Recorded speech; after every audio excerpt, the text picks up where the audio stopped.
Dear student, welcome to Academic Atlas.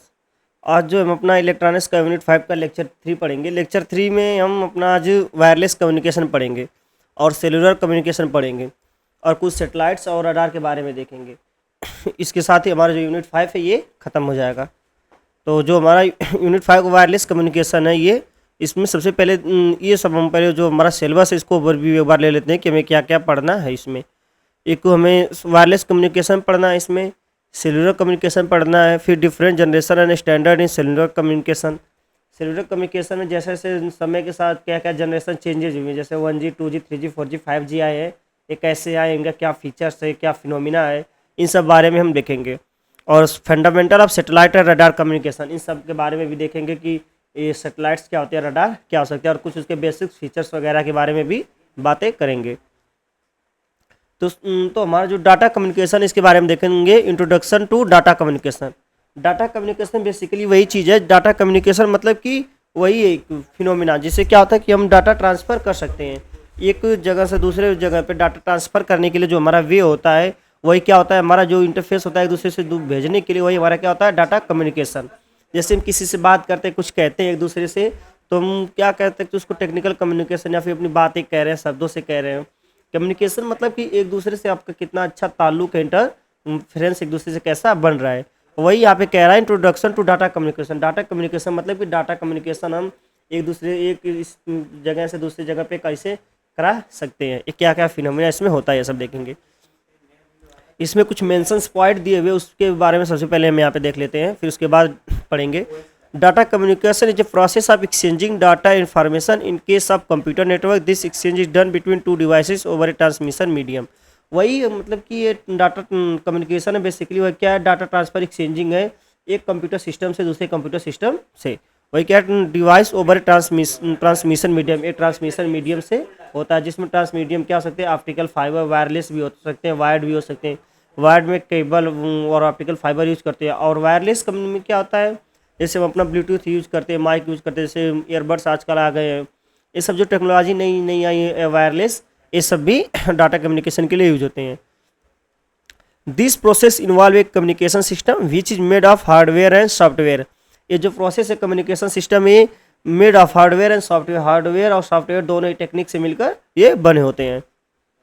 The hardware part involve the sender and receiver device and the intermediate device through which the data process।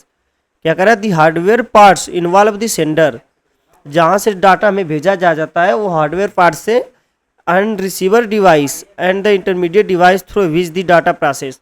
और जहाँ पे data process होता है वो सब कौन से हमारा हार्डवेयर डिवाइसेस होती हैं। The software part involve certain rules which specify what is to be communicated, low it is to be communicated and they when it is also called a protocol. ये सॉफ्टवेयर का क्या मतलब है कि वो क्या करता है, आइडेंटिफाई करने की ट्राई करता है, कि आइडेंटिफाई करता है कि कौन सा डाटा हम ट्रांसफ़र करते हैं, किस वे में कर रहे हैं, क्या क्या है डाटे में, इन सब बारे में हम देखते हैं। अब इसके बारे में जो डाटा है हमारा, उसके कुछ कैरेक्टरिस्टिक्स, कुछ फीचर के बारे में बात कर लेते हैं उसके। The effectiveness of any data communication system depends upon the following 4 fundamental. इसके जो कुछ 4 फंडामेंटल्स जो फीचर्स हैं उसके बारे में बात करेंगे। सबसे पहले डिलीवरी, ये क्या था, डिलीवरी में transfer of data, mode of transfer of data. The data should be deliver to the correct destination and correct user. Delivery में क्या होता है कि जो डाटा है हमारा वो करेक्ट यूजर के पास भेजा जा रहा है, इसकी हमें क्या होनी चाहिए, सेटिस्फेक्शन होनी चाहिए, और करेंट डेस्टिनेशन पे, और जो हमारा डेस्टिनेशन हो करेंट डेस्टिनेशन पे। जैसे कि आप समझ लेंगे करेक्ट डेस्टिनेशन और करेक्ट यूजर का मतलब क्या है। करेक्ट डेस्टिनेशन जैसे कि आप यहाँ से कॉल कर रहे हैं, कोई बंदा यहाँ पे आप दिल्ली से कॉल कर रहे हैं, कहीं पे कोई बंदा वहाँ पे मान लो कोलकाता है, तो कोलकाता में तो बहुत सारे लोग हो सकते हैं ना, तो कोलकाता एक जगह हो गई, यहाँ पे एक दिल्ली से हो गए, तो क्या करता है वही डेस्टिनेशन एक कोलकाता हो गई, लेकिन कोलकाता में बहुत सारे यूजर्स हो सकते हैं। तो इसी वही वो वे कर बात करा कि आपको ये पता होना चाहिए जो करेक्ट डेस्टिनेशन और करेक्ट यूजर के पास ही हमारा डाटा ट्रांसफ़र हो रहा है। और एक्यूरेसी होनी चाहिए डाटा में, कि हम जितना डाटा भेज रहे हैं उतना रिसीव हो रहा है कि नहीं, उसकी एफिशिएंसी मैक्सिमम और डाटा का लॉसेस कम से कम हो सके। The communication system should deliver the data accurately without introducing any error. बिना किसी प्रॉब्लम, बिना किसी एरर के डाटा आराम से ट्रांसफ़र हो जाए।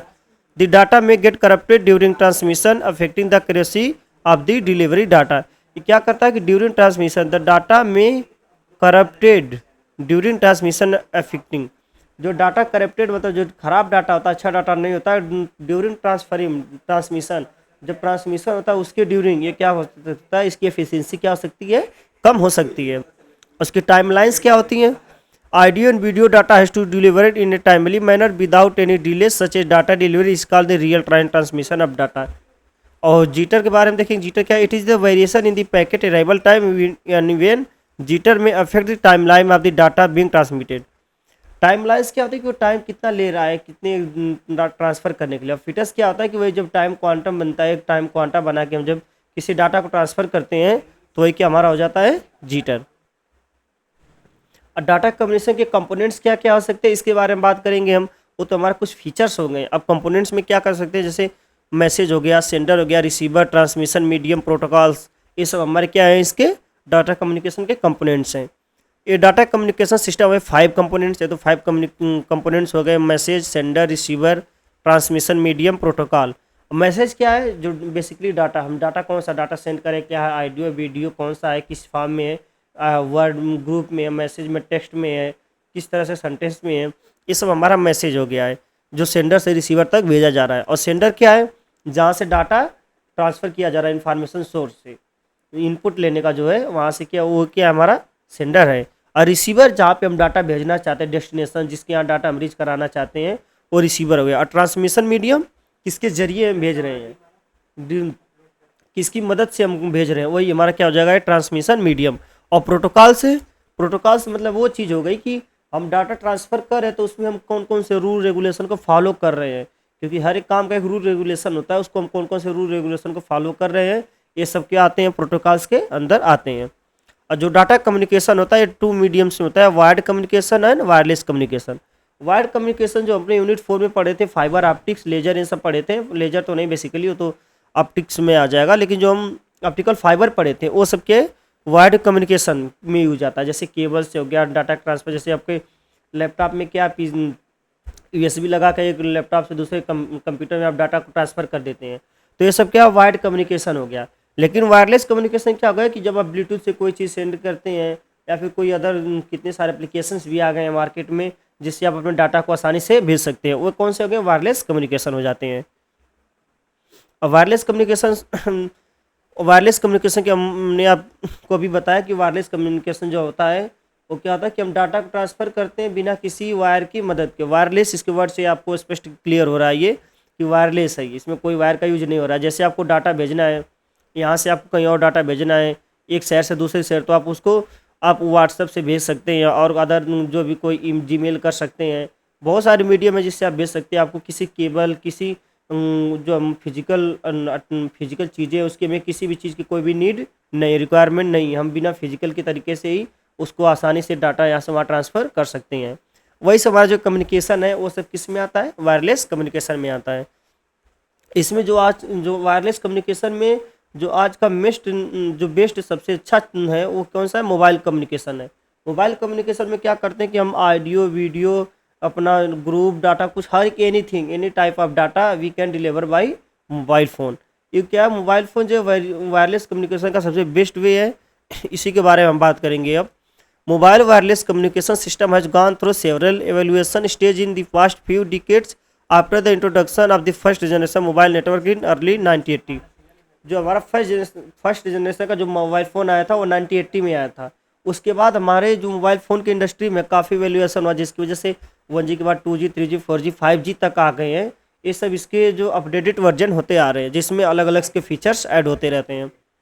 Due to the huge demand of more connection world wide, क्योंकि भाई आजकल तो फ़ोन की सबको नीड है, बिना फ़ोन के तो कोई रह नहीं सकता है, जिसकी वजह से हाई डिमांड तो है ही। Mobile communication standard advance rapidly to support more user, ये क्या करता है, ज़्यादा से ज़्यादा यूजर को सपोर्ट करने के लिए यूज होता है। Let's take a look on the evaluation stage of wireless technology for mobile communication. Mobile communication के स्टेज कैसे कैसे चेंज होते हैं आप उसके बारे में बातें करेंगे, देखेंगे कि वायरलेस तो हमने बात कर लिया कि वायरलेस कम्युनिकेशन है क्या। अब उसके बारे में देखेंगे वायरलेस टेक्नोलॉजी आई कैसे, इसकी हिस्ट्री क्या, कौन किसने इसको बनाया, इसके बारे में बात करेंगे। मार्कोनी एन इटालियन इन्वेंटर, एक मार्कोनी है इटालियन इन्वेंटर, उन्होंने मोबाइल फ़ोन का क्या किया था, इन्वेंट किया था।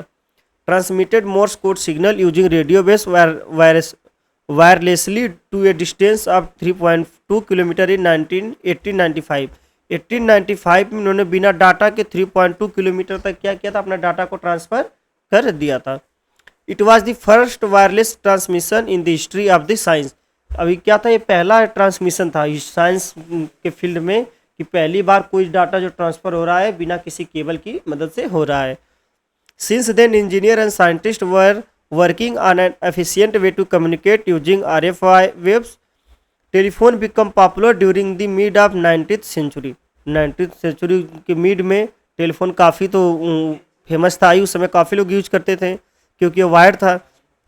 ड्यू टू वायर्ड कनेक्शन और restricted mobility, engineers started developing a device which does not requires wire connection and transmit voice using radio waves. जब हम यूज करते थे, टेलीफोन में आप देखते होंगे कि तार लगे होते थे, वायर लगे होते थे।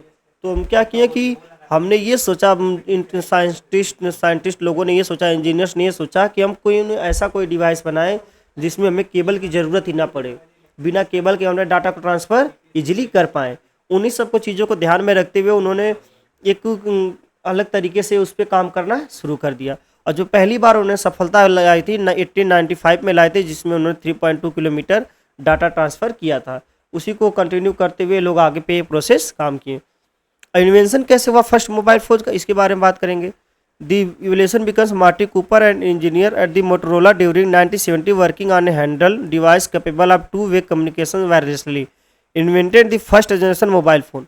और जो मार्टिन कूपर है, उन्होंने पहली बार फर्स्ट जनरेशन मोबाइल फ़ोन का इन्वेंट किया। किस समय में? 1970 में किया। It was initially developed to use in a car. The first prototypes was tested in 1974। पहली बार इतने में टेस्ट किया गया, ये बनने के बाद 1970 में बना। इसके बाद 1974 में टेस्टेड किया और ये मेजरली किस में, कार में यूज होता था।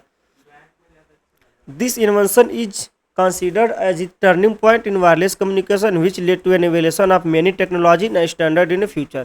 इसकी वजह जब उन्होंने ऐसा किया, जिसकी वजह से टेक्नोलॉजी की फील्ड में बहुत ही बड़ा, आप कह सकते हैं, एक्सप्लोजन के टाइप में हुआ कि हम डाटा को बिना किसी वायर के ट्रांसफ़र आराम से कर सकते हैं। तो इन्हीं चीज़ों को ध्यान में देते हुए लोगों ने इस पर काम करना शुरू किया। अब first generation of communication system की बात करेंगे। First generation of communication system, first generation का मोबाइल सिस्टम जो था वो कैसा था, उसके कुछ फीचर्स थे, उसके कुछ डिसएडवांटेज, एडवांटेज, उन सब के बारे में हम बात करेंगे। The first generation of mobile network was deployed in Japan by Nippon telephone and telegraph company in Tokyo during 1979। 1979 में जापान की एक company, telephone and telegraph company ने, टोक्यो की कंपनी थी, 1979 में पहली बार उन्हें फर्स्ट जनरेशन मोबाइल लॉन्च किया। In the beginning of 1980 it gained popularity in the USA, US, Finland, UK and Europe. This system used analog signal and it had many disadvantages due to technology limitation। Technology की जिस तरह से limitations, उसकी वजह से इसमें काफ़ी advantage इनको मिला कि हम डाटा को बिना वायर के ही ट्रांसफ़र कर सकते हैं। ये काफ़ी वैल्यूएशन साबित हुआ इस टेक्नोलॉजी फील्ड में, जो काफ़ी पॉपुलर भी हो गया USA, UK, फिनलैंड और यूरोपियन कंट्री में। इसके कुछ फीचर्स के बारे में देखें कि उसमें क्या क्या इनिशियली फीचर्स उसमें ऐड किए गए थे। फ्रीक्वेंसी थी 800 मेगाहर्ट्ज़ टू 8 to 900 मेगाहर्ट्ज़ की फ्रीक्वेंसी थी उसमें। बैंडविड्थ 10 मेगाहर्ट्ज़ की थी। टेक्नोलॉजी एनालॉग स्विचिंग थी। मॉड्यूलेशन, फ्रीक्वेंसी मॉड्यूलेशन, जो फ्रीक्वेंसी मॉड्यूलेशन हमने पढ़ा था, amplitude modulation, frequency modulation, phase modulation, इन सब बारे में हमने पढ़ा था। Mode of service voice only. इसमें क्या होता था कि आपको ध्यान देने वाली बात है कि इसमें जो फर्स्ट 1G मोबाइल फ़ोन आया था, उसमें क्या हम सिर्फ वॉइस को ट्रांसफ़र कर सकते थे, सिर्फ बात करने के लिए हम इसको यूज कर सकते थे और किसी भी यूज में ये नहीं आ सकता था। एसएस टेक्निक, इसको एसएस करने के लिए क्या करते थे, frequency division, multiple SS, FDM में, इन सब चीज़ों का हम एसएस करने के लिए इन सब टेक्निक का यूज कर सकते थे। फ्रीक्वेंसी डिवीजन, मल्टीपल एसएस, इस टेक्निक से हम इसको एसएस करते थे। और आपको सबसे जो इम्पोर्टेंट चीज़ इसमें है कि जो हम डाटा कम्युनिकेट कर सकते थे, सिर्फ वॉइस ओनली, एक ऑडियो सिर्फ हम सेंड कर सकते थे। इसका डिसएडवांटेज क्या थे? डिसएडवांटेज आपको समझ में आ जाए कि आप कोई डाटा नहीं भेज सकते, कोई पीडीएफ वगैरह फाइल वगैरह नहीं भेज सकते, आप वीडियो नहीं भेज सकते हैं, ये सब चीज़ें आप काफ़ी यूज इसका नहीं कर सकते हैं। Poor voice quality due to interference, voice की क्वालिटी भी यहाँ तक की पुअर थी उसमें। बैटरी लाइफ भी कम थी। लार्ज साइज में मोबाइल फ़ोन की साइज़ भी काफ़ी लार्ज हो गई थी। लेस सिक्योरिटी भी लेस थी। calls could be decoded using an FM demodulator. Limited number of users and cell coverage, अब बहुत कम यूजर्स भी इसके थे. Roaming was not possible to between similar system, roaming type का कोई भी सिमिलर सिस्टम उसमें इन्वॉल्व नहीं था, कोई भी सिमिलर सिस्टम्स में. और सेकेंड जनरेशन मोबाइल कम्युनिकेशन के बारे में बात करेंगे, जिसको क्या कहता है, GSM भी कहा गया. Second generation of mobile communication system introduced a new digitally technology for wireless transmission, also known as global system for mobile communication. ये ग्लोबल सिस्टम, ये GSM, इसको सेकेंड जो जनरेशन मोबाइल था उसको GSM कहा जाता है, global system for mobile communication, इसको GSM भी कहा जाता है. GSM technology become the base standard for further development in wireless standard later. This standard was capable of supporting up to 14.4 to 16 KB per second maximum data rate, which is sufficient for SMS and email service. और जो पहली बार SMS और email service start हुई वो 2G mobile phone में start हुई. कि हम 2G मोबाइल फ़ोन आया तो उसमें हम अपना SMS Gmail आराम से कर सकते हैं, और उसमें भी डाटा की स्पीड कितनी थी, 14.4 to 16.4 KB. मतलब आपको अगर बताया जाए कि 15 से 60 KB इसकी स्पीड थी 2G मोबाइल फ़ोन की, इतनी KB पर सेकेंड इसकी मैक्सिमम स्पीड थी, जो बड़े बड़े लैपटॉप कंप्यूटर वगैरह में आते रहे होंगे. और पहली बार हुआ कि उन्होंने वॉइस से बढ़ करके कुछ Gmail और टेक्स्ट मैसेज वगैरह इन्होंने सेंड रिसीव करना इसमें स्टार्ट किया. In order that GSM system operates together as a complete system, the overall network architecture brings together a series of data network identities, each with several elements. अब GSM network, इसका जो architecture था उसके बारे में बात कर सकते हैं, जो हमारा ग्लोबल सिस्टम मोबाइल कम्युनिकेशन था GSM. In order that GSM system operates together as a complete system, एक कंप्लीट सिस्टम की तरह बिहेव करता था. The overall network architecture brings together a series of data network identities, each with several elements. The GSM network architecture is defined in the GSM specification and it can grouped into 4 areas. और जो इसमें काम करने वाले architecture जिसको जिस तरह से डिज़ाइन किया गया था, इसमें जो बेसिकली काम करने वाले थे इसको 4 ग्रुप में डिवाइड किया गया था कि इन तरह से इनका काम डिवाइड होगा और ऐसे ये काम करेंगे. जो हमारा पहला था network and switching sub system. The network switching system, the main part of which is mobile switching centre, perform the switching of calls between the mobile and other fix of mobile network user as well as the management of mobile service such as authentication. और जो इसका काम था NSS का network and switching system, इसका काम ये था बेसिकली कि क्या करता था कि मोबाइल स्विचिंग, जैसे कि आपके फ़ोन कॉल्स आ रहे हैं, किस पे किसका कॉल जाएगा, ये सब का काम को मैनेज करना, कॉल रिसीव करना, कट हो रहा है, जो मेन चीज़ें थी वो सब network and switching sub system में थी. कॉल को कहाँ से रिसीव करना, वहाँ पे कॉल कर रहे हैं उसको, और कॉल कट करना, रिसीव करना, ये सब जो भी चीज़ें होती थी वो सब इसके अंडर आने लगी. अब बेस स्टेशन सिस्टम, इसमें क्या था, इसमें 2 पार्ट्स को, इसमें बेसिकली इसको और फर्दर कैटेगराइज 2 पार्ट में किया गया था. एक बेस ट्रांस रिसीवर और एक base station controller. Trans receiver से क्या होता था कि ये BTS and BSS communicate across the specific interface, enabling operation between components that are made by different suppliers. The radio components of BSS may consist of 4 to 7 or 9 cells. BSS में वे 1 or more base station. BSS trans receiver में क्या था कि ये base trans receiver जो भी आ रहा है उसको रिसीव करने का काम करता है. किसका, डाटा को रिसीव करने का काम करता है. वो तो वहाँ पे रिसीव करता था, फ़ोन कॉल्स को रिसीव करने का काम करता था सिस्टम को कम्युनिकेशन, लेकिन ये डाटा को रिसीव करने का काम करता था. और कलेक्टर डाटा को एक तरह से मान लीजिए कि आप एक अरेंज करने की कोशिश करता था, वो तो काम करता था कम्युनिकेशन को अरेंज करने का, पर ये डाटा को अरेंज करने का, रिसीव करने का इसमें काम था. अब मोबाइल स्टेशन का क्या काम था, the mobile system station consist of physical equipment such as the radio trans receiver, display and digital signal processor. एक डिजिटल सिग्नल प्रोसेसर, जैसे जो 2G मोबाइल था, कीपैड फ़ोन आता था, उसमें जो डिजिटल सिस्टम थे, डिजिटल जैसे आप कीपैड अलार्म लगा रहे हैं, कुछ गाने सुन रहे हैं, कुछ और जैसे जो भी आप काम करते हैं उसमें टाइम दिखा रहा है, और जो भी दिखा रहा है उसमें जो भी आपको 2G मोबाइल फ़ोन में जितने भी चीज़ें दिखती थी डिजिटली, वो सब मोबाइल स्टेशन के अंदर आती थी. It provide the air interface to the user GSM network such as other service all also provided which include OIS teleservice, database service और फीचर्स सप्लीमेंट्री सर्विस. ये 3 टाइप की, पहली तो ये voice tele service, second data bearer service और third feature supplementary service. ये 3 type की service से प्रोवाइड करता था इसमें। ऑपरेशन एंड सपोर्ट सिस्टम में ऑपरेशन मतलब कैसे कॉल जा रहा है, इस सब चीज़ों का। जैसे अगर इसमें पॉइंट्स में दिया गया उसकी अगर बात करें, the operation and maintenance centre is connected to all equipment in the switching system and to the BSS. The implementation of operation and mobile subsystem is called the operation administration and support system. Here are some of the OMC function.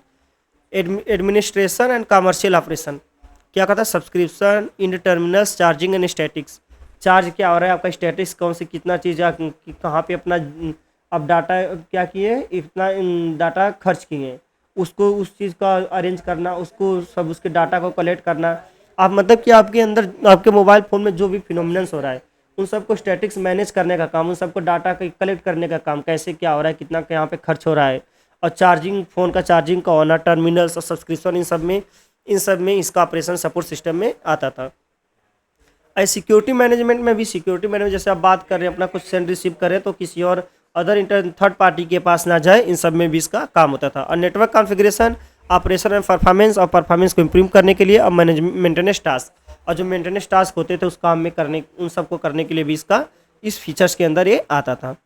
इसका advantage क्या, advantage में देखेंगे कि less signal, इसमें less signal थे, ability to use repeaters, एक क्या थी कि इसको रिपीटर्स यूज करने एबिलिटी इसमें थी, रिपीटरी मतलब कि इसको एक साथ 2 काम करने की कैपेबिलिटी थी, नहीं सॉरी ये तो नहीं थी, एबिलिटी टू यूज रिपीटर्स मतलब 2 लोग से ज़्यादा इसको आराम से यूज कर सकते थे।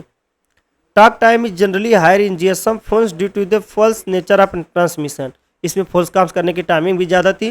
The availability of subscriber identify module allow user to switch components and handset at will aside from a subsidy lock. GSM covers virtually all part of the world, so international roaming is not a problem. इसमें क्या किया कि इसमें कर दिया कि अब international जो रोमिंग है, आप एक दूसरे से दूसरे देश पे जो काम कर रहे हैं उसमें कोई भी प्रॉब्लम नहीं आ सकती, वहाँ पे इस 2G सिस्टम इसका सॉल्यूशन निकल आया। इसके डिसएडवांटेज देखेंगे हम, interfere will be some electronics specially certain audio amplifier, interferes with some electronics, जो कुछ इलेक्ट्रॉनिक्स पार्ट थे इन सब में कुछ इंटरफेयर्स था एक दूसरे की वजह से, जिसके सिस्टम फेल होने के चांसेस थे। Intellectual properties concentrated among few industry participants, creating barriers to entry for new entrants and limiting competition among phone manufacturers. Situation is however worse in CDMA based system like IS-95 where Qualcomm is the major IP holder. इस समय system phone होने के chances काफ़ी कम मतलब ठीक ठाक level पर थे।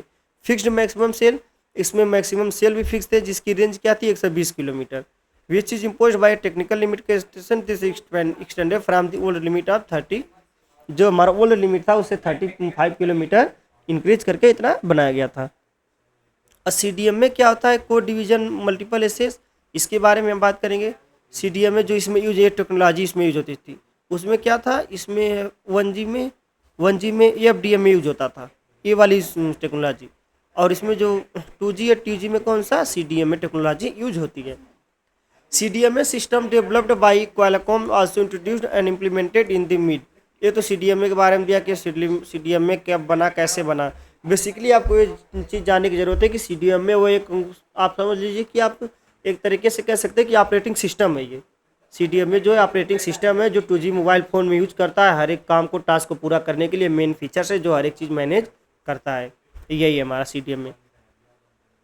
और 3G मोबाइल फ़ोन की बात करें, 3G मोबाइल फ़ोन में क्या क्या चीज़ें थी इसके बारे में हम बात करें। Third generation mobile communication started with introduction of UMTS। इसमें कौन सा UMTS, universal mobile terrestrial tele communication system, has the data rate of 38 kilo KB per second and it support video calling for the first time in mobile service. 3G mobile phone में कहा था कि पहली बार हम video call कर सकते थे। 2G mobile देखो, 1G मोबाइल में तो हम सिर्फ वॉइस कॉलिंग कर सकते थे। 2G में क्या हुआ, थोड़ा सा इंप्रूवमेंट हुआ जिसकी वजह से हम SMS कर सकते थे, ईमेल कर सकते थे, टेक्स्ट वगैरह कर सकते थे। जब 3G आया, 3G में क्या हम कि उसके बियॉन्ड हम वीडियो कॉलिंग भी कर सकते थे। तो उसमें जो डाटा की स्पीड है वो 384 KB पर सेकेंड तक आ गई थी। After the introduction of 3G mobile communication system, smartphone becomes popular across the globe, जिसकी वजह से ये जो स्मार्टफोन आने लगे काफ़ी ज़्यादा पॉपुलर होने लगे। Specific application were developed for smartphone which handles multimedia, chat, image, video calling, game, social media and health care. इतने सारे फीचर्स इसमें ऐड हो गए। 3G मोबाइल फ़ोन के आते ही समझ लीजिए कि आप वीडियो कॉलिंग आने लगी, गेम्स आने लगे, काफ़ी टाइम्स की एप्लीकेशन, सोशल मीडिया आने लगी, और ईमेल, चैट से तो वगैरह उसमें तो होता ही था। मतलब कि जो काफ़ी सोशल मीडिया उसमें इन्वॉल्व हो गए, सोशल मीडिया यूज़ कर सकते हैं, व्हाट्सअप, फेसबुक, ये सब चीज़ें यूज़ कर सकते थे, हेल्थ केयर और कुछ गेम्स वगैरह भी इन सब में आने लगे। इसमें कुछ फीचर्स के बारे में बात करेंगे। 3G सिस्टम में क्या क्या फीचर्स थे। हायर डाटा रेट भी इसका ज़्यादा था 2G के कंपेयर में। वीडियो कॉलिंग हम कर सकते, तो मोस्ट एडवांटेज है इसका कि ये इसमें वीडियो कॉलिंग यहीं से स्टार्ट हुई। इनहैंस सिक्योरिटी भी काफ़ी हद तक अच्छी हो गई। मोर number of user and coverage, एक से ज़्यादा यूजर हो सकते। मोबाइल ऐप सपोर्ट करने लगा मोबाइल ऐप में। Multimedia message support, location tracking, maps वगैरह ये सब चीज़ें यहाँ पे आने लगी। टीवी स्ट्रीमिंग भी होने लगा, हाई क्वालिटी 3D गेम्स भी, इस तरह से काफ़ी चीज़ें यहाँ पे आ गई। और डिसएडवांटेज देखेंगे इसका क्या क्या है। एक्सपेंसिव स्पेक्ट्रम लाइसेंस, इसका जो काफ़ी महंगा होने लगा। Costly infrastructure, equipment implementation, higher bandwidth requirement to support higher data rate, costly mobile device, compatibility with old generation 2G system. महंगा हो गया था ये तो ऑब्वियस ही बात है कि जब इतने सारे फीचर्स पहली बार इंट्रोड्यूस्ड होंगे तो ऑब्वियस ही बात है कि महंगा होना बनता है, तो इसलिए काफ़ी ये कॉस्टली हो गया था। अब जो 4G मोबाइल सिस्टम आया, 4G मोबाइल सिस्टम ये तो पूरा रिवोल्यूशन ला दिया। इसने इतना तगड़ा स्पीड लग गया कि इसकी स्पीड GB में आ गई, कि GB पर सेकेंड इसकी स्पीड हो गई, जिसकी वजह से टेक्नोलॉजी काफ़ी ज़्यादा आगे बढ़ गई। जिसकी वजह से आप देखेंगे कि अगर आप अपने खुद को देख ले, हमारे इंडिया की बात करें तो हम जब अपने 10 साल पीछे की बात करते हैं तो उतने ज़्यादा फ़ोन्स जो है, मोबाइल फ़ोन उतने ज़्यादा पॉपुलर नहीं थे। 15 साल की अगर बात करें तो हर घर में एक फ़ोन होता था, उतना ज़्यादा फ़ोन नहीं होता था। लेकिन अब क्या है, अब जब देखेंगे आप अपने लास्ट 6-7 साल, 7-8 साल से देखेंगे तो हर घर में हर किसी के पास फ़ोन होने लगा है। पहला तो घर के मुखिया के पास होता था एक फ़ोन, लेकिन हर घर में हर किसी के पास फ़ोन होने लगा। इतने सारे फीचर्स आ गए, इतनी सारी कंपनियां आ गई, जिसकी वजह से डाटा भी आसानी से मिलने लगा, डाटा भी सस्ता होगा, मोबाइल फ़ोन्स भी हो गए और काफ़ी सारे फीचर्स भी आने लगे इसमें। अब 4G सिस्टम के बारे में बात करेंगे। 4G सिस्टम है क्या। 4G system are enhance version of the 3G, और 3G वर्जन का ये तो इनहेंस वर्जन था। Developed by IEEE, offers higher data rate and capable to handle more advanced multimedia service. और जो मल्टीमीडिया सर्विस उसमें हम यूज कर सकते थे 3G में, उससे ज़्यादा सर्विस हम इसमें यूज कर सकते थे 4G में। और इसमें डाटा रेट 3G के कंपेरिजन में काफ़ी ज़्यादा थी। Advance and wireless technology used in 4th generation, इसमें 4th जनरेशन में एडवांस टेक्नोलॉजी यूज़ की गई। It has capability with previous version, thus easier deployment and upgrade of LTE in LTE advance network are possible. ये जो LTE network है, ये कौन सा नेटवर्क, ये आपकी जब मोबाइल फ़ोन आप ओपन करते होंगे तो आपका जो नेटवर्क पकड़ता है 4G में VoLTE ऐसे लिख के आता है, VoLTE। ये 4G की है कि अगर आपका फ़ोन में अच्छे से क्वालिटी से अगर आ रहा है, स्ट्रीमिंग हो रहा है, 4G डाटा चल रहा है, तो इस तरह से लिख के कुछ आता है, यही 4G का सर्विस था। Advance network are possible, simultaneous transmission of voice and data is possible with LTE system which significantly improve data rate. क्या था उसमें, हम FDM में CDM में यूज़ की, इसमें कौन सी टेक्नोलॉजी थी, LTE। इसमें LTE टेक्नोलॉजी यूज़ की, जिसकी वजह से 3G को इनहेंस कर दिया और काफ़ी सारे फीचर, एडिशनल फीचर्स इसमें ऐड हो गए। इसके की फीचर्स देखेंगे। मोस्ट हायर डाटा रेट, ये तो बात है कि इसमें डाटा रेट हायर था, अप टू 1 GB पर सेकेंड। इनहेंस सिक्योरिटी और मोबिलिटी, सिक्योरिटी भी 3G के कंपेयर में काफ़ी ज़्यादा थी और इसको आराम से कहीं भी ले जा सकते हैं, कहीं पर भी। Reduce latency of mission critical application, high definition video streaming and gaming. तो ऑब्वियस सी बात है कि वीडियो स्ट्रीमिंग और गेमिंग 3G कंपेयर में काफ़ी ज़्यादा था। Voice over LTE network volt, ये सब वॉइस जो था LTE मतलब काफ़ी HD कॉलिंग होने लगी। इसके डिसएडवांटेज क्या है 4G के होने लगे। एक्सपेंसिव हार्डवेयर इंफ्रास्ट्रक्चर, ये भी काफ़ी एक्सपेंसिव होने लगे। हार्डवेयर इंफ्रास्ट्रक्चर, कॉस्टली स्पेक्ट्रम होने लगा। Frequency band is too expensive, high on mobile device compatible with 4G technology required which is costly, wide deployment upgrade is time consuming. ये type upgrade होता था जो टाइम कंज्यूमिंग था और क्या था, काफ़ी महंगा भी था। इसके बाद जो हमारा आया वो आया 5G आ गया। 5G बात करें तो 5G तो भी जल्दी लॉन्च हुआ हमारे इंडिया में। तो 5G will be using advance technology to deliver ultra fast internet and multimedia experience experience for customer. Current LTE advanced network will transform into supercharged 5G network in future. In order to achieve higher data rate, 5G technology will be use millimeter waves and unlicensed spectrum for data transmission. Complex modulation techniques has been developed to support massive data rate for Internet of Things. Basically कि अगर 5G service की बात करें तो 5G service में कोई इतनी additional features नहीं ऐड हुए हैं, बल्कि उसी का एक एडवांस वर्जन हो गया। और उसमें सबसे बड़ा अगर इसमें कोई चीज़ फीचर्स ऐड हुआ तो डाटा की बात हुई कि डाटा रेट इसमें काफ़ी ज़्यादा बढ़ गया। इसमें कितने GB तक का इसमें डाटा रेट आ गया, जिसको हम आराम से यूज कर सकते हैं। इन सब के बारे में हम बात कर लेंगे कि जनरेशन कब आई, इनकी स्पीड क्या है, टेक्नोलॉजी कौन सी इसमें यूज हुई और इसमें की फीचर्स क्या है, ये सब बारे में बात करें। सब तो हम पढ़ ही लिए हैं, बाकी आपको एक शॉर्ट वे में पढ़ने के लिए बता दिया गया कि यहाँ पे अगर आपको आ गया 1 GB का लिखने के लिए तो इसकी स्पीड लिख सकते हैं, कौन सी टेक्नोलॉजी यूज हुई, इसके फीचर्स क्या हो सकते हैं, ये सब आप आराम से लिख सकते हैं। जिसके लिए हमने टेबल बना दिया आपको अच्छे से पढ़ने के लिए, आप इसको ईजिली यहाँ से देख सकते हैं। GSM एंड CDMA है, GSM सेकेंड जनरेशन, CDMA में वो भी सेकेंड जनरेशन था। इन दोनों में हम कुछ डिफरेंस देखेंगे। Global system for mobile communication के लिए था कोड डिवीजन मल्टीपल एसेस। इसका तो GSM का फुल फॉर्म था mobile global system for mobile communication. CDMA का था कोड डिवीजन मल्टीपल एसेस। और कौन सी टेक्नोलॉजी यूज हुई थी? FDM में frequency division multiple access and TDM में time division multiple access use हुई थी। और इसमें CDMA टेक्नोलॉजी खुद ही यूज हुई थी। अवेलेबिलिटी क्या है इसकी? CDMA globally widely used and available, ये ज़्यादा यूज होती है और आसानी से अवेलेबल हो जाती है। CDMA is available in fever countries and carriers, और जो CDMA है कुछ ही कंट्री में अवेलेबल है। डाटा स्पीड क्या है? ये 42 MB पर सेकेंड है, और इसमें क्या 3.6 MB पर सेकेंड है। और जो फीचर्स है, GSM support transmitting data and voice both at once, transmitting data and voice both, data और वॉइस एक साथ ट्रांसमिट करने का इसमें फीचर्स है।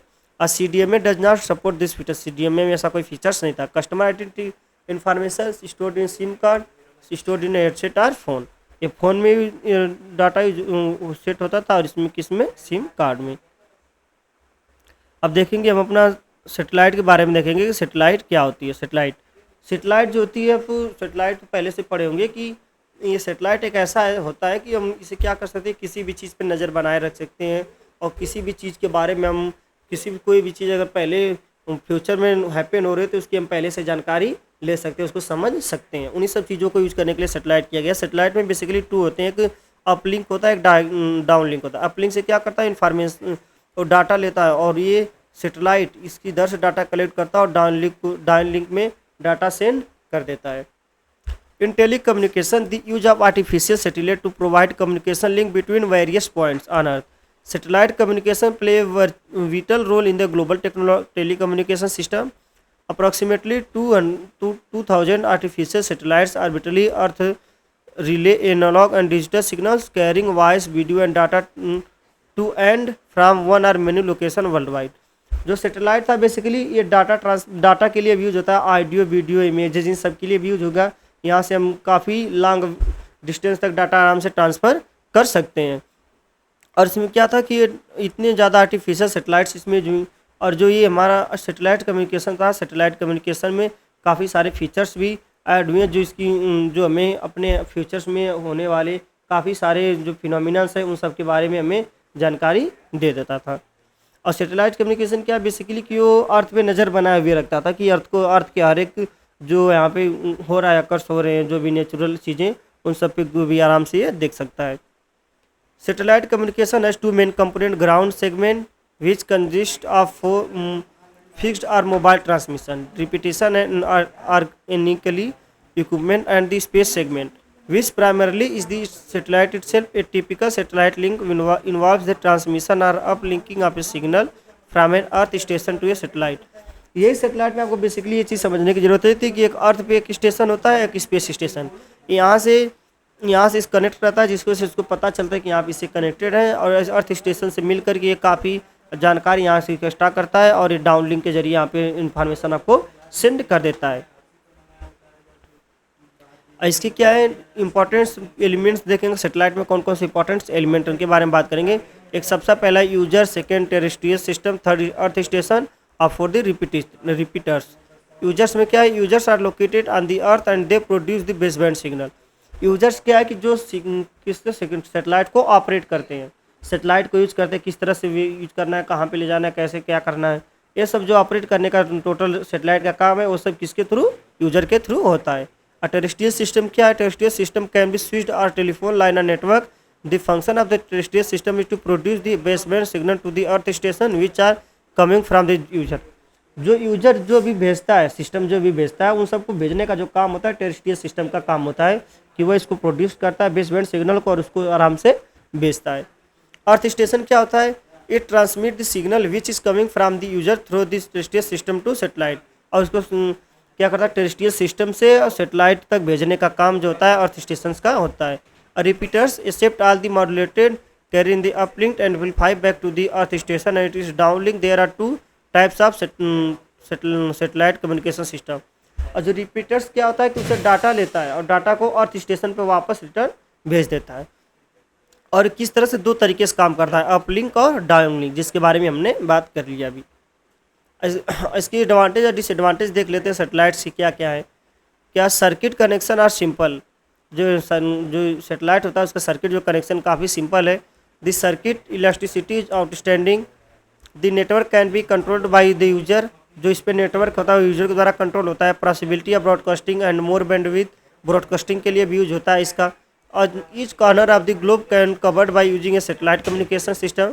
Transmission cost independent of coverage region, जो इसका कॉस्ट ये तो सबसे बड़ा पॉइंट है कि इसका जो कॉस्ट होता है इससे इंडिपेंडेंट होता है कि आप कितना सारा एरिया, कितने सारा रीजन कवर रहे हैं। इससे कोई भी फर्क नहीं पड़ता है कि आप कहाँ पे जा रहे हैं, कहाँ पे कितना सारा एरिया कवर कर रहे हैं।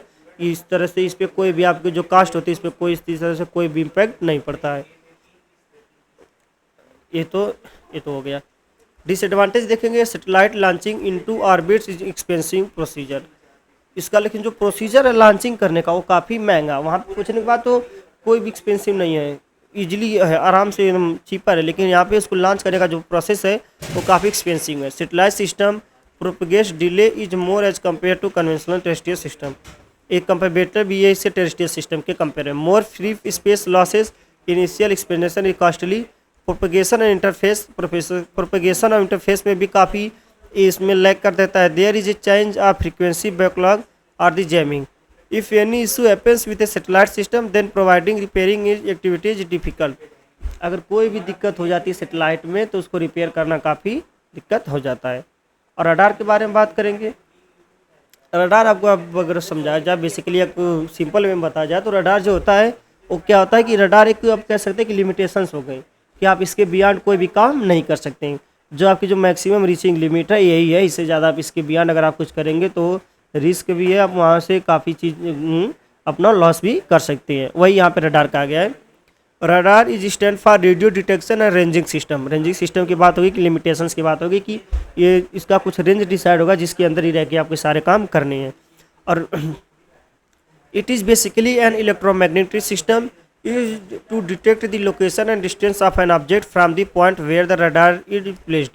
ये इस काम में आता है रडार का सिस्टम कि जो रडार जैसे हमने कोई भी रेंज डिसाइड कर लिया है और हम इसको आइडेंटिफाई करते हैं कि जो हमारा सिस्टम है, जो हम जिसको हम लॉन्च कर रहे हैं, भेज रहे हैं, वो रडार सिस्टम से कितना दूर है, कितना पास है, इन सब चीज़ों की जानकारी लेने के लिए होते हैं।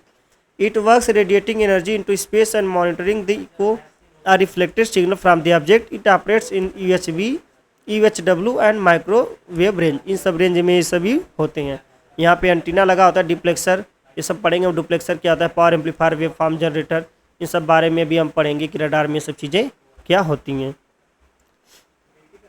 रडार के जो कंपोनेंट्स होते हैं जो भी हमने पढ़ा था, ये अभी देखा था ये डायग्राम में, ब्लॉक डायग्राम में, इन सब बारे में हम बात करेंगे भी। सबसे पहला जो हमारा ट्रांसमीटर तो बेसिकली हम काफ़ी चैप्टर से पढ़ते आ रहे हैं, काफ़ी उन्हें से पढ़ते आ रहे हैं। ट्रांसमीटर क्या होता है कि डाटा को ट्रांसमिट एक इन से दूसरे इन तक भेजने का काम करता है। It can be power amplifier like a klystron, travelling wave tube और a power oscillator like a magnetron. This signal is first generated using a wave form generator and then amplified in the power amplifier.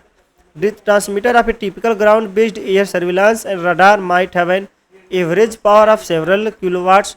Short-range radars might have power measured in milliwatts as per the radar equation. The range of radar is proportional to the fourth root of the transmitting power. जो transmitting power होता है उसका fourth root जो होता है वही हमारा क्या होता है, रडार उसका प्रोपोर्शनल होता है, उसकी रेंज जो रडार की जो रेंज होती है उसकी पावर की फोर्थ रूट की प्रोपोर्शनल होती है।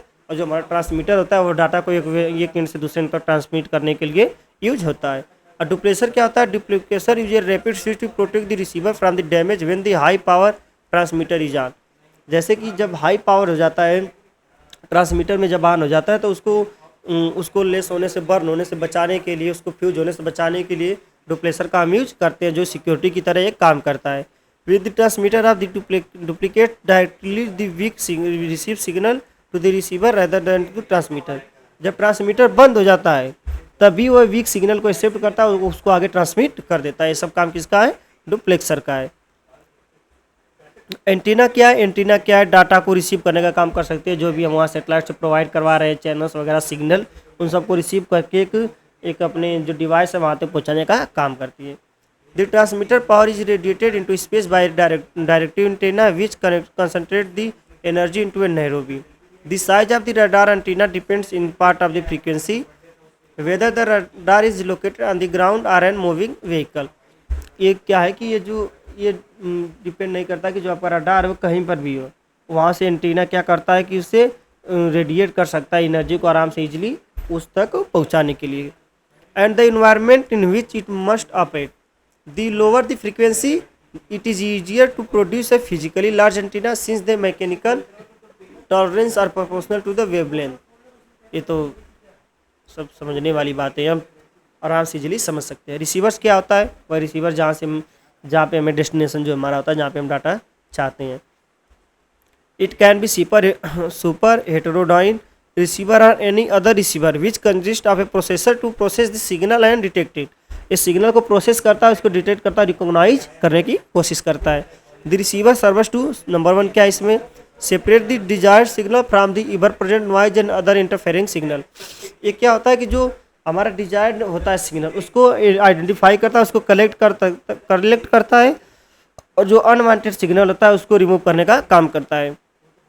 Amplify the signal sufficiently to actuate display such as a cathode ray tube or to allow automatic processing by some form of digital device. Threshold decision क्या है, the output of the receiver is compared with threshold to detect the presence of any object. If the output is below any threshold the presence of noise is assume. मतलब कि ये इसका काम है कि decide करता है कि जो आपको आउटपुट रिसीव हुआ वो कैसा है, एम्पलीफाई है कि नहीं। अगर कोई भी आउटपुट जो रिसीव होता है उसमें क्या कोई किसी तरह का कोई भी फॉल्ट होता है, उसको हम कह सकते हैं कि इसमें क्या है, कि इसमें presence of noise is assume, जो भी इसमें अनवांटेड सिग्नल हो भी इसमें क्या है, मौजूद है। रडार का एप्लीकेशन दे सकते हैं, इसमें क्या होता है, रडार का एप्लीकेशन क्या है, मिलिट्री एप्लीकेशन रडार का। It has 3 major application in the military. The air defence, air defence में यूज कर सकते हैं कि हम अपने एयर जो हमारा है उसको हम मैक्सिमम कितना दूर तक उड़ा सकते हैं, कहाँ तक ले जा सकते हैं। Use for target detection, target recognition and weapon control. Weapon control के लिए, टारगेट डिसाइड करने के लिए, टारगेट को हिट करने के लिए सब का भी रडार का यूज करता है, वही मतलब लिमिटेशन एक बनाता है।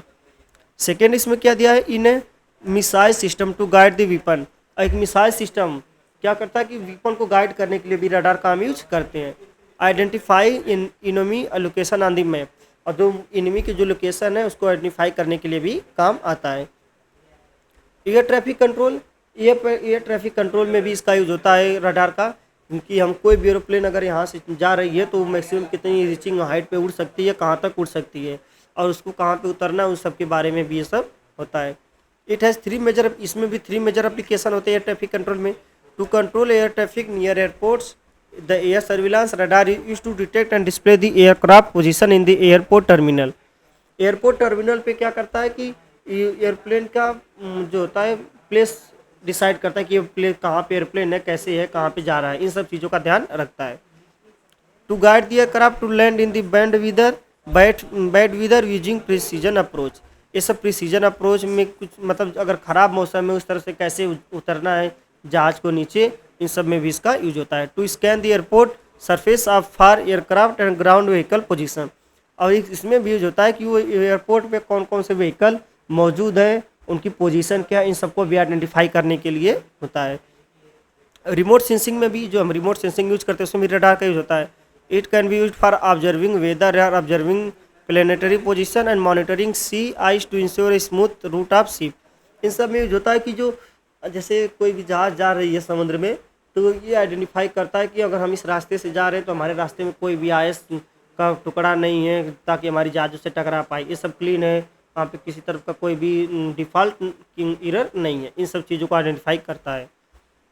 ग्राउंड ट्रैफिक कंट्रोल में भी इसका यूज होता है। It can also be used by traffic police to determine the speed of the vehicle की स्पीड डिटरमाइन करता है ये।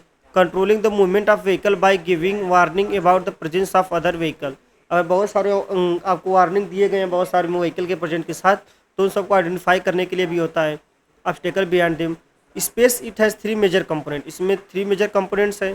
क्या, to guide the space vehicle for a safe landing, safe landing के लिए भी क्या करता है, स्पेस व्हीकल को क्या करता है, गाइड करता है कि आप कहाँ से इजीली लैंड कर सकते हैं। टू ऑन द मून पे लैंड करने के लिए। To observe the planetary system को ऑब्जर्व करने के लिए भी होता है। To detect and track satellites को डिटेक्ट और ट्रैक करने के लिए भी रडार का यूज हम करते हैं। तो ये सब जो हो गई है कुछ रडार की जो एप्लीकेशंस हो गई, रडार के एप्लीकेशन है, ये सब चीज़ें आपको पढ़ने की ज़रूरत है। ये सब काफ़ी एप्लीकेशन जो आपको एग्जाम में 7 नंबर में आ सकते हैं। इसके साथ यहाँ से आएगा 7 नंबर से, आप यहाँ से लिखेंगे, ब्लॉक डायग्राम बनाएंगे, इसके बाद इसके कुछ कंपोनेंट्स लिख देंगे, एसेंशियल पार्ट्स, फिर इसके बाद इसका एप्लीकेशन, आपको पूरे के पूरे 7 नंबर आपके एग्जाम में मिल जाएंगे। बाकी जो हमारे यूनिट 5 है, इससे ज़्यादा इसमें यूनिट 5 में और कुछ नहीं है। बाकी जितना भी था अब तक मैंने सब डिस्कस कर लिया, सब कुछ पढ़ लिया। तो इसी के साथ जो हमारा यूनिट 5 है ये ख़त्म हो जाता है। बने रहिए हमारे चैनल के साथ, हमारे वीडियो को लाइक सब्सक्राइब कीजिए। मिलते हैं अपने नेक्स्ट यूनिट 4 में, तब तक के लिए बाय।